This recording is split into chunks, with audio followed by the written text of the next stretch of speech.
자, 이 그라머 섹션은요, 문제를 푸는데 주어진 시간이 아까 표에서 확인했듯이 대략 한 20분 정도입니다. 자, 이걸 다시 지금 계산을 해보시면 한 문제 푸는데, 한 문항 푸는데 보통 한 46초 정도가 배정된다라고 할 수 있어요.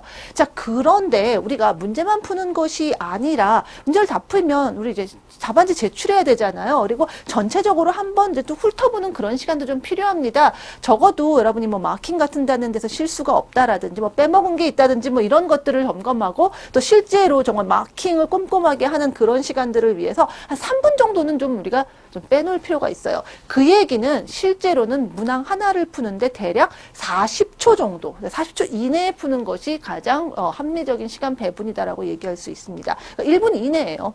훨씬 이내입니다. 그렇기 때문에 이 40초라는 시간이 여러분이 문장을 얼마나 빨리 소화하고 문제를 이해하느냐에 따라서 굉장히 짧게 느껴질 수도 있습니다. 반면에 역으로 이야기하면 여러분이 문장을 잘 이해하고 문제 파악을 잘한다면 40초가 굉장히 여유 있는 시간이 될 수 있다는 얘기가 되겠죠. 대략의 이제 시간 계획을 이렇게 세워야 된다라는 것 알고 계시면 좋겠고요. 자, 그 다음으로 우리가 생각해 볼 것. GTLP 시험의 이 그라마 문제는, 그라마 섹션은 사실은 이제 뭐 토익과 같은 다른 이제 유사 공인 영어 시험들 같은 경우에 이제 그라마 섹션이라고 따로 항목을 나누지는 않지만 어떤 그 독해 문제 상에서 또는 다른 영역상에서 이제 문법 사항들을 이제 물을 수 있습니다. 이제 어쨌든 그렇게 해서 어쨌든 문법 문제라고 분류되는 이러한 문제들과 이 GTLP 시험의 그라마 섹션의 문법 문제들을 좀 비교해 보면 상당히 이제 큰 차이가 어디서 오느냐? 일단 문제가 길어요.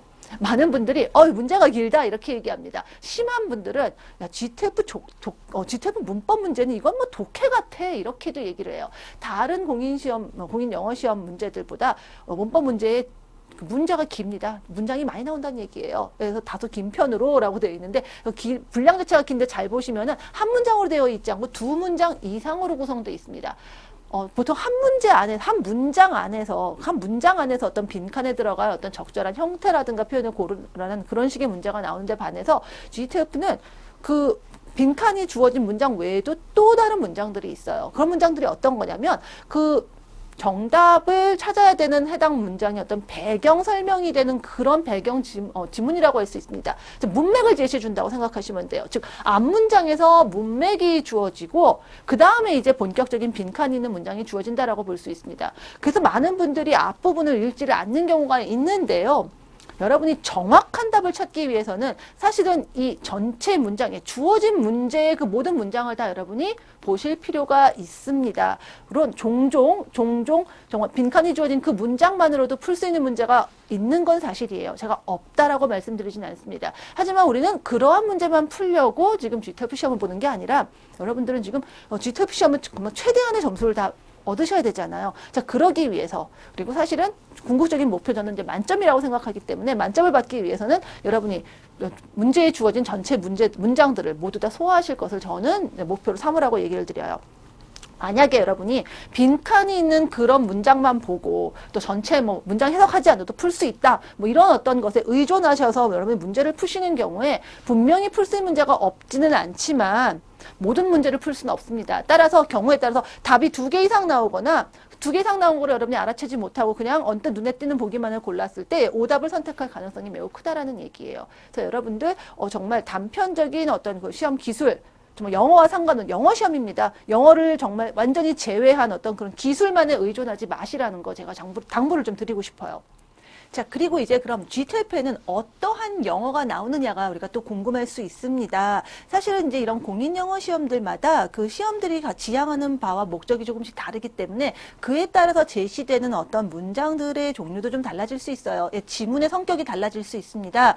유학 등을 목적으로 유학을 할 수 있는 자격이 되는가를 심사하는 것이 주 목적인 그러한 공인영어 시험이라면 여러분이 유학해서 접할 수 있는 그런 영어들 정말 좀 학술적인 그런 내용들을 테스트할 거예요.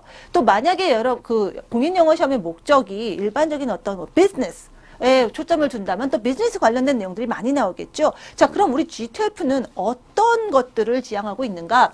자, GTLP 그라마 섹션, 뭐 그라마 섹션이라고 얘기했지만 사실은 이제 전체 GTLP 성격 자체가 사실은 굉장히 실생활과 연관된 것들입니다. 그야말로 실용영어 시험이라고 할 수 있어요.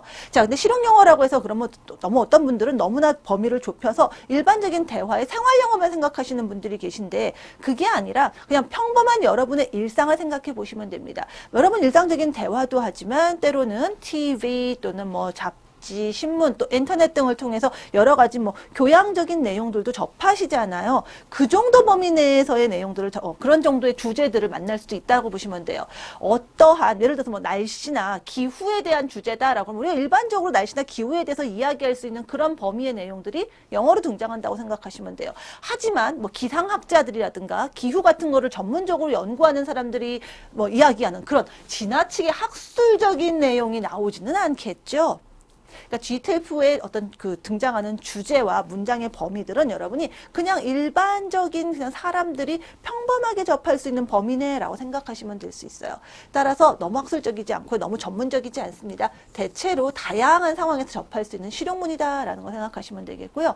자, 이러한 문장들 단편적인 문장만 해석하는 것뿐이 아니라 전체적인 그런 어떤 내용들 또는 대화가 진행되는 발경이라든가 상황이라든가 자, 이런 것들을 이해하는 것이 사실 궁극적인 어떤 언어 능력이라고 볼 수 있기 때문에 그런 부분들을 의도한 문제들이 많이 나오게 됩니다. 따라서 여러분께서 단순한 해석이 아니라 전체 상황들을 파악할 수 있도록 해주시고요. 또 문장의 의미를 정확하게 이해하는 방향의 학습을 좀 하시는 게 좀 필요합니다. 어떤 시험 기술에 의존하거나 단편적인 일부분만 보는 것보다는 가능하면 전체적으로 정말 여러분이 자연스럽게 내 말처럼 영어를 접한다고 하면 어느 정도 소화해야 될까라는 걸 생각해 보세요. 그 소화 능력 정도를 기준으로 공부하시는 게 가장 효과적인 그리고 궁극적인 GTOEIC 2급 그라머 섹션의 대비가 될 수 있다라는 얘기가 되겠습니다.